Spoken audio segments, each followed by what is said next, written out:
இன்னைக்கு நம்ம பார்க்க போறது மகாகவி பாரதியாருடைய வரிகள். அதாவது, காயங்கள் குணமாக காலம் காத்திரு, கனவுகள் நினைவாக காயம் பொறுத்திரு. அதாவது வாழ்க்கை ஒரு ஓட்டப்பந்தயம் கிடையாது. அது ஒரு பயணம். அதுல சில நேரங்கள் நம்ம சோதனைக்குட்படலாம், சில நேரங்கள் மனிதர்கள் நம்மளை காயப்படுத்தியிருக்கலாம், சில நேரம் சூழ்நிலைகள் நம்மளை தள்ளி விட்டுருக்கலாம். ஆனா அதை கண்டு நம்ம உடைஞ்சு போயிட்டோம் அப்படின்னா நம்ம பலவீனன்னு ஆயிடுவோம்.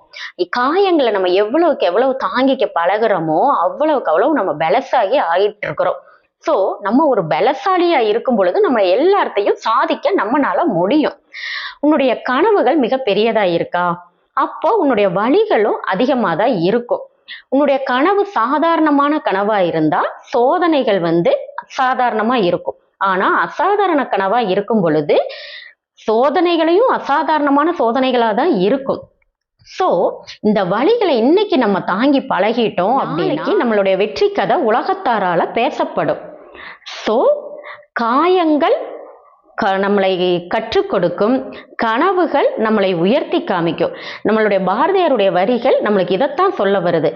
காயங்களை கண்டு கலங்க வேண்டாம், அது நம்மளுக்கு கற்றுக் கொடுக்குற ஆசான் மாதிரி. நம்ம காண்கிற கனவுகள் ஒவ்வொன்றும் நம்மளை உயர்த்தி காமிக்கும். ஒவ்வொரு பாதையிலையும் நம்மளை உயர்த்தி கொண்டு போறதுக்காகத்தான் அந்த வழிகளை நம்ம தாங்கிக்கணும்.